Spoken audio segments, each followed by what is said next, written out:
এই মুহূর্তের চাঞ্চল্যকর খবর, আমাদের পাড়া আমাদের সমাধান ক্যাম্পে রাজ্য সরকারের বিশেষ প্রকল্প আমাদের পাড়া আমাদের সমাধানের ক্যাম্প চলাকালীন হঠাৎ দুপক্ষের মধ্যে বচসা থেকে শুরু হয়।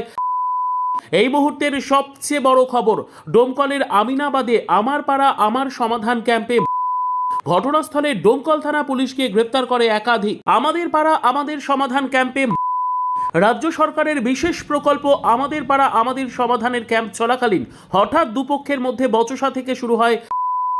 এই মুহূর্তের সবচেয়ে বড় খবর, ডোমকলের আমিনাবাদে আমার পাড়া আমার সমাধান ক্যাম্পে ঘটনাস্থলে ডোমকল থানা পুলিশকে গ্রেপ্তার করে একাধিক। আমাদের পাড়া আমাদের সমাধান ক্যাম্পে রাজ্য সরকারের বিশেষ প্রকল্প আমাদের পাড়া আমাদের সমাধানের ক্যাম্প চলাকালীন হঠাৎ দুপক্ষের মধ্যে বচসা থেকে শুরু হয়। এই মুহূর্তের সবচেয়ে বড় খবর, ডোমকলের আমিনাবাদে আমার পাড়া আমার সমাধান ক্যাম্পে ঘটনাস্থলে ডোমকল থানা পুলিশকে গ্রেপ্তার করে একাধিক। আমাদের পাড়া আমাদের সমাধান ক্যাম্প রাজ্য সরকারের বিশেষ প্রকল্প আমাদের পাড়া আমাদের সমাধানের ক্যাম্প চলাকালীন হঠাৎ দুপক্ষের মধ্যে বচসা থেকে শুরু হয়। এই মুহূর্তের সবচেয়ে বড় খবর, ডোমকলের আমিনাবাদে আমার পাড়া আমার সমাধান ক্যাম্প ঘটনাস্থলে ডোমকল থানা পুলিশকে গ্রেপ্তার করে একাধিক। সেটা হচ্ছে আজকে 11 তারিখ আমাদের 20 নম্বর ওয়ার্ডে পাড়ায় সমাধান। যাই হোক, ওই আমাদের পাড়ার কিছু অভাব অভিযোগ, কি রাস্তা, কি লাইট, কি গোরস্থানের লাইট, কি জলের টিউবওয়েলের ব্যবস্থা, এইসব লিখিতভাবে আমাদের কিছু ছেলেপিলি ওখানে দুয়ারের ক্যাম্পে জমা দিতে যায়।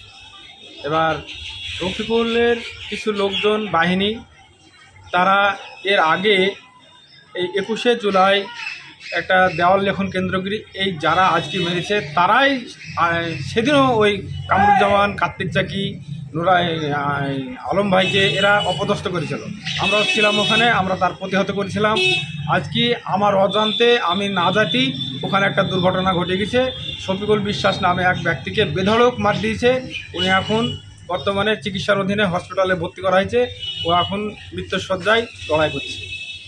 আমি চাইছি এই যে অবৈধভাবে যে একটা ঝামেলা, এখানে কোনো কারণ নাই, কোনো কিছু ঘটনা নাই, ওই যে অবৈধভাবে যে মারামারি, এর সুষ্ঠু বিচার আমরা চাই। যারা তারা হচ্ছে আগের তৃণমূল, আর যারা মেরেছে তারা পরের তৃণমূল। ওরা আমাদের যে 20 নম্বর ওয়ার্ডের কাউন্সিলর, সিপিএম থেকে পাশ করি আজ 8 বছর আগে তৃণমূলে যোগদান করেছে। যোগদান মানে আনুষ্ঠানিক কোনো যোগদান নাই, কিন্তু ও আমরা যে আদৌ তৃণমূল, আগের তৃণমূলকে ও মানে আমাদেরকে পাত্তা দেয় না, কোনো পাত্তা দেয় না, কোনো কাজকামও শরিক নেয় না, কোনো কিছুর মানে আমাদেরকে দরকারই মনে হয় না। আমাদেরকে সবসময় ও অন্য চোখে দেখে, খারাপ চোখে দেখে। কি নাম আপনার? আমার নাম সিরাজুল শেখ। আগে ওর বক্তব্য আগে বলবে না, এর বক্তব্য আগে বলবে, এই নিয়ে একটা তর্কাতর্কি হয়। এখানে কোনো ধরনের ঝামেলা, কোনো ধরনের মারামারি কিচ্ছু হয়নি। ওখানে পুলিশ প্রশাসন ছিল, তারাও দেখেছে বিষয়টা। অ্যাকচুয়ালি এই যে রটনাটা রটছে সেটা অ্যাকচুয়ালি বিরোধী সিপিএম বা কংগ্রেসের এখানে চক্রান্ত।